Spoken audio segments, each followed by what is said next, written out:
বহুরূপী মুভির গল্পটি মূলত চোর পুলিশের গল্প। তবে মুভির শুরুতেই দেখা যায় সেই চোর এখন আর চোর নেই, আর সেই পুলিশও এখন আর পুলিশ নেই। সেই পুলিশ এখন একজন খুবই বিখ্যাত লেখকে পরিণত হয়েছে, যার সব থেকে সেরা বই, বেশি বিক্রিত বই যেটি লিখেছে তার নাম হলো বহুরূপ, তার জীবনের একটি পর্বের গল্প। এখানে পুলিশের নাম সুমন্ত সান্যাল। গল্পটা 90 দশকের। জুট মিল কারখানার বাজার তখন খুব ভালো ছিল, আর সেই রকমই একটি মিলের কর্মী আন্দোলনকে কেন্দ্র করে একটি ঝামেলা সৃষ্টি হয়েছিল। আর সেই রকম একটি জুট মিলের ম্যানেজার ছিলেন বিক্রম প্রামাণিক। আর সেই জুট মিলের কর্মী আন্দোলনকে কেন্দ্র করেই একটি ঝামেলা সৃষ্টি হয়েছিল। সেই কর্মী আন্দোলনের যে লিডার ছিল, ইউনিয়ন লিডার, সে মার্ডার করে দেয় জুট মিলের মালিককে, আর খুনের অপরাধ চাপিয়ে দেয় সেই নির্দোষ ম্যানেজারের ওপর। পুলিশও পয়সা খায় আর সেই ম্যানেজারকে ফাঁসিয়ে দেয়। তারপর আগুপিছু কিছু না ভেবে ইন্সপেক্টর, যে একজন বড় অফিসার এবং সৎ অফিসার ছিলেন, তিনি তুলে নিয়ে যায় সেই ম্যানেজারকে আর তাকে টর্চার করতে থাকে। আর সেই নিরপরাধ ম্যানেজার বিক্রমকে টর্চার করলেও সে কিছু বলতে পারে না, কারণ সে কোনো রকমের অপরাধ করেইনি। তার উপর ক্ষোভ তৈরি হয় এবং সে প্রতিজ্ঞা করে ইন্সপেক্টর সুমন্ত সান্যালকে সে কোনোদিনও শান্তিতে থাকতে দেবে না। তারপর তাকে জেল থেকে বড় জেলে পাঠিয়ে দেওয়া হয়, যেখানে জেলের অন্যান্য আসামিরাও আছে। আর সেখানে গিয়েও তাকে অত্যাচারের সম্মুখীন হতে হয়। আর তখনই তাকে বাঁচাতে আসে এক ব্যক্তি, যার নাম সেলিম খান। সে 15টি ব্যাংকে ডাকাতি করেছে, আর তার কাছে সব খবর থাকে, কে কোথায় কি করছে সবকিছু। তাই বিক্রমকে যে কিভাবে ফাঁসানো হয়েছে আর কিভাবে জেলে এসে পড়েছে সে সম্পর্কে সবকিছুই জানে সেলিম ভাই। তারপর একদিন জেলে সব আসামিদেরকে তাদের বাড়ির পরিজন, আত্মীয় স্বজন দেখতে আসে, কিন্তু বিক্রমকে দেখতে কেউ আসে না। তাদেরকে বিক্রমের মন খারাপ হয়। সে সেলিম ভাইয়ের কাছে গিয়ে বসে, যেখানে সেলিম ভাই মালিশ নিচ্ছিল। তখন সেলিম ভাই তাকে বলে যে তাকে কেউ দেখতে আসবে না, তার কারণ তার ভাইয়েরাও কোম্পানি থেকে ঘুষ খেয়েছে তাকে জেলে পাঠানোর জন্য। তার কারণ তাতে এক ঢিলে 2 পাখি মরেছে, এক কোম্পানি থেকে ঘুষও খেয়েছে, আর 2 বিক্রমকে জেলে পাঠিয়ে দিয়ে তাদের জমি জায়গার ভাগ থেকে বঞ্চিত করেছে। ফলে তারা জমি জায়গার ভাগও অনেক বেশি পাবে। তারপরের সিনে দেখা যায় বিক্রম সেলিম ভাইয়ের কাছ থেকে ব্যাংক ডাকাতির সমস্ত কৌশলগুলো শিখছে, কিভাবে কি কোন পরিকল্পনার মাধ্যমে সেলিম ভাই ব্যাংক ডাকাতি করত, সেই সব কিছু। আর এদিকে সুমন্ত সান্যালের বিয়ে হয়ে গেছে। বিয়ের সময় কিছু না জানলেও বিয়ের পরে সুমন্ত সান্যাল জানতে পারে তার বউ মানসিকভাবে অসুস্থ। খুবই সন্দেহবাদিক, মানে খুবই বেশি পরিমাণে। কারোর সাথে সুমন্তকে গল্প করতে দেখলেই সে খুবই রেগে যায় এবং বাজে ব্যবহার করতে থাকে। আর এদিকে বিক্রমের জামিন হয়ে গেছে। সেলিম ভাই তাকে বলছে সে যেন আর বাড়িতে ফিরে না যায়, সে যেন ছ্যাচরাপুর গ্রামে চলে যায়, যেটা সেলিম ভাইয়েরই গ্রাম। সেখানে সমস্ত সেলিম ভাইয়ের লোকই আছে। তাই তাকে বলে শক্তি পান্ডা নামে একজন লোকের সাথে দেখা করতে। সে সব কিছু দিয়ে বিক্রমকে সাহায্য করবে, যাতে সে নতুন করে জীবন শুরু করতে পারে। আর বিক্রম তাই করে। তবে যাওয়ার সময় বিক্রম সেলিম ভাইকে সুমন্ত সান্যাল সম্পর্কে জিজ্ঞেস করে সে কোথায় পোস্টিং আছে। তখন সেলিম ভাই তাকে বলে সে চন্দনপুর থানায় পোস্টিং আছে, এসআই পদে। তারপর বিক্রম জেল থেকে ছাড়া পায় আর চলে যায় ছ্যাচরাপুর গ্রামে। আর যেতে যেতেই বাসের মধ্যে সে চোরের কবলে পড়ে।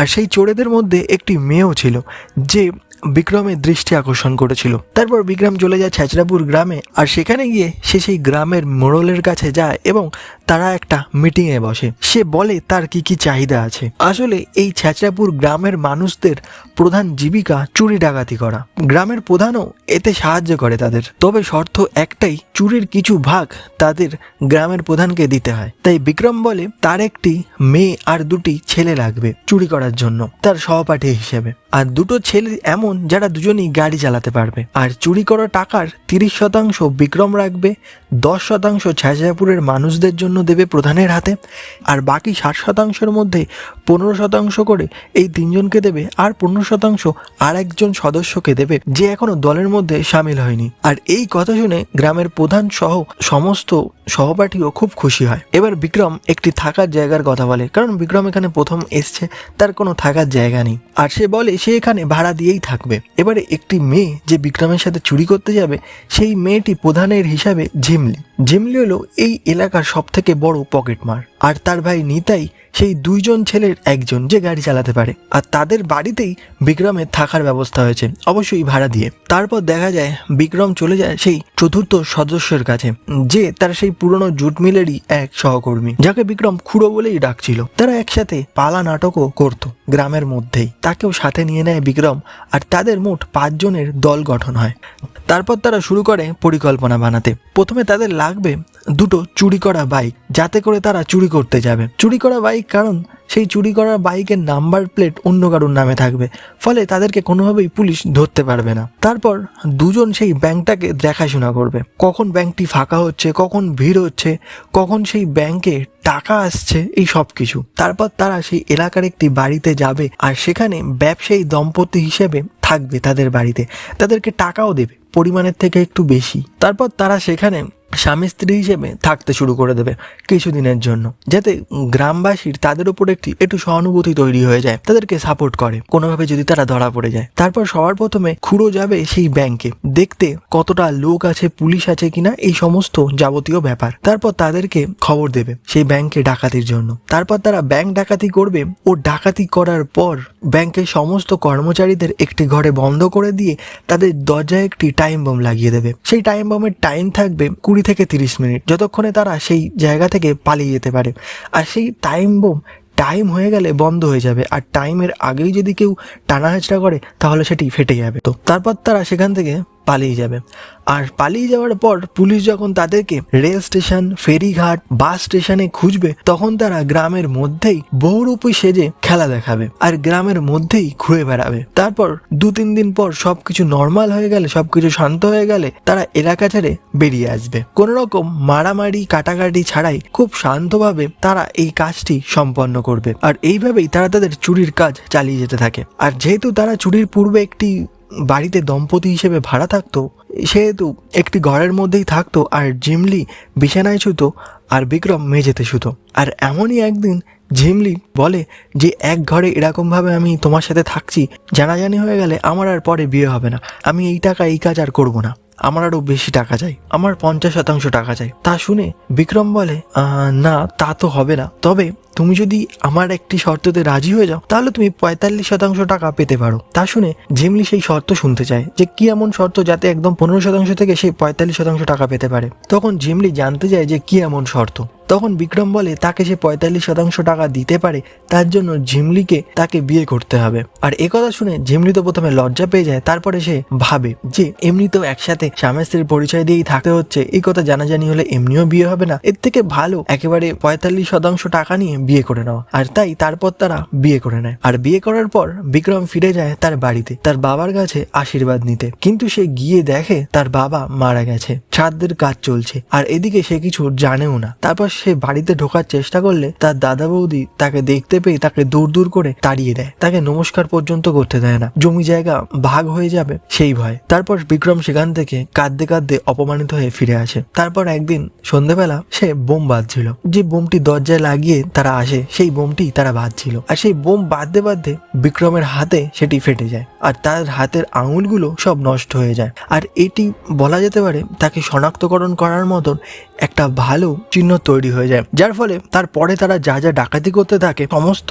ব্যাংকের কর্মচারী বলতে থাকে যে ডাকাত দলের যে পান্ডা সে পঙ্গু, তার 2টো হাতের আঙুল নেই। তো যথারীতি তারপরে পুলিশের ওপরও চাপ সৃষ্টি করা হয়। সুমন্ত সান্যাল যে ইন্সপেক্টর ইনচার্জ ছিলেন তার উপরেও অনেক রকমের প্রেশার তৈরি করা হয় যে একজন প্রতিবন্ধী আসামিকে কিভাবে পুলিশ ধরতে পারছে না, সে কিভাবে বারবার পালিয়ে যাচ্ছে। তারপর তাকে 1 মাসের টাইম দেওয়া হয়, তার মধ্যে যদি সে চোরকে ধরতে পারে ভালো, না হলে তাকে ট্রান্সফার করে দেওয়া হবে। তারপর এদিকে একের পর এক চুরি করে ধরা না পড়ায় বিক্রমের ব্যাপারটিতে মজা আসতে শুরু হয়েছিল। সেই জন্য সে ইচ্ছা করে ইন্সপেক্টর সুমন্তকে ফোন করতো এবং তাকে রাগাতো, নানা রকম ভাবে প্রলোভন করতো। তারপর সে ফোনটিকে সিম খুলে জলে ফেলে দিত, যাতে কোনো রকমের প্রমাণ না থেকে যায়। তারপরের সিনে দেখা যায় বিক্রমের সেই বৌদি যে তাকে বাড়ি থেকে দূর দূর করে তাড়িয়ে দিয়েছিল, সে বিধবার বেশে তাদের বাড়িতে এসছে এবং কান্নাকাটি করছে এবং বলছে যে তারা তাদের কৃতকর্মের ফল পেয়েছে।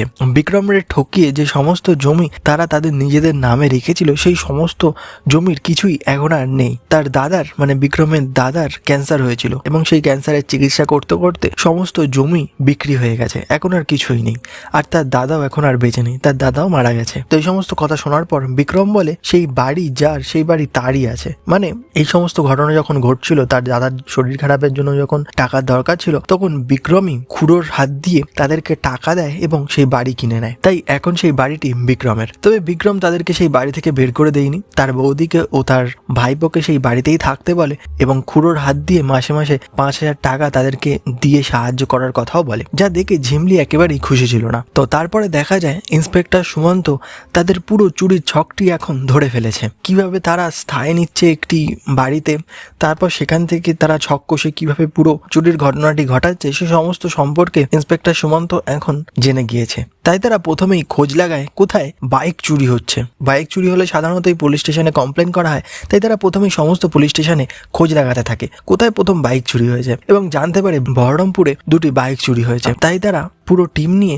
সেইখানেরই একটি ব্যাংকে গিয়ে ফাঁদ পেতে বসে। তারা কেউ পুলিশের বেশে ছিল না, কেউ মুদিখানার দোকানের দোকানদার হিসেবে ছিল, কেউ খরিদ্দার হিসেবে ছিল, বা কেউ অন্যান্য কোনো কাজের মধ্যে ব্যস্ত ছিল, তারা ছদ্মবেশে ছিল। তো সেখানে বিক্রম ও তার দল আসে এবং সেখানে এসে নিচে থেকেই দাঁড়িয়ে বিক্রম বুঝতে পেরে যায় পুলিশ ফাঁদ পেতেছে। তার কারণ তারা উপরের বেশভূষা বদলে নিলেও তাদের পায়ে পুলিশের বুট ছিল। তাই দেখে বিক্রম সেখান থেকে পালায়, কিন্তু সবাই পালাতে পারেনি। তাদের 4 জনের একজন ধরা পড়ে যায়, তাকে অনেক রকম মারধর করে, টর্চার করে। খুব টর্চার করার ফলে সেই 4 জনের একজন মানে নিতাই তাদেরকে বলে যে উস্তাদজি জেল থেকে বিক্রমকে পাঠিয়েছিল। উস্তাদজি মানে এখানে সেলিম ভাইয়ের কথা বলা হচ্ছে। সেলিম ভাই জেল থেকে বিক্রমকে পাঠিয়েছিল আর তখন থেকেই তারা বিক্রমের সাথে কাজ করছে, এর বেশি কিছুই জানে না। তখন ইন্সপেক্টর খোঁজ লাগায় সেলিম ভাইয়ের সব থেকে কাছের আসামি কে ছিল। তখন সে বিক্রম প্রামাণিক সম্পর্কে জানতে পারে। আর বিক্রম প্রামাণিকের ঠিকানা এবং অপরাধ সম্পর্কে জানতেই সুমন্ত সান্যালের পুরনো স্মৃতি তাজা হয়ে যায়। সে বুঝতে পেরে যায় এই বিক্রম প্রামাণিক আসলে কে।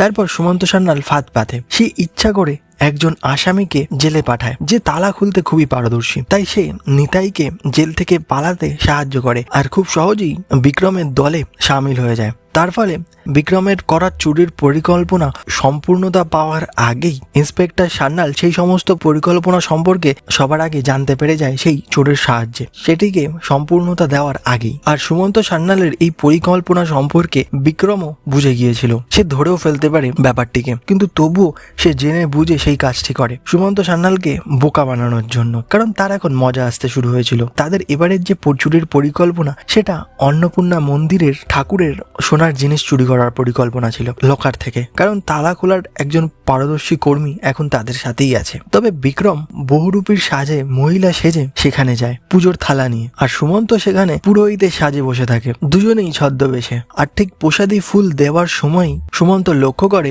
যে এই মহিলার হাতের আঙুল নেই, আর তারপরই বিক্রম ধরা পড়ে যায়। কিন্তু তারপর কোর্টে গিয়ে বিক্রম বলে সে নিরপরাধ, তাকে ফাঁসানো হচ্ছে। আর পুলিশ সুমন্ত উল্টো তার বাড়ি থেকে 70 ভরি সোনার গয়না চুরি করেছে। যা শুনে প্রথমে সুমন্ত একটু আশ্চর্য হয়ে গিয়েছিল, কিন্তু তারপর দেখা যায় তার সহকর্মীরা যখন বিক্রমের বাড়িতে তল্লাশি করতে গিয়েছিল তখন তারা বেশ কিছু সোনা পেয়েছিল, আর সেই সমস্ত সোনা তারা নিজেদের কাছেই রেখে দিয়েছিল। তারা সেগুলোকে আর কোর্টে সামিল করেনি। আর সেই সমস্ত সোনার রিসিপ্ট কোনো রকম ভাবে বিক্রমের কাছে ছিল। সে বুদ্ধি করে কোনো রকম ভাবে কোনো সোনার দোকানদারের থেকে বানিয়ে নিয়েছিল, যার ফলে একজন সৎ পুলিশ অফিসার হওয়া সত্ত্বেও সুমন্ত সান্যাল ফেঁসে যায় তার সহকারীদের জন্য। ফলে সুমন্ত সান্যাল ও তার সহকারীদেরও জেল হয়ে যায়। আর বহুরূপীর গল্পটি এখানেই শেষ হয়ে যায়। শেষ দিনে দেখা যায় বিক্রম প্রামাণিক নিজেই সেই বহুরূপীর বইটিতে একটি অটোগ্রাফ নিতে এসেছে সুমন্তর কাছ থেকে। আর মুভিটি এখানেই শেষ হয়ে যায়। তো ভিডিওটি কেমন লাগলো অবশ্যই কমেন্ট করে জানিও, ভালো লাগলে একটা লাইক করে দিও। আর আগামী দিনে আসতে চলা মুভির এক্সপ্লেনেশন ভিডিও দেখার জন্য অবশ্যই চ্যানেলটিকে সাবস্ক্রাইব করে রেখো।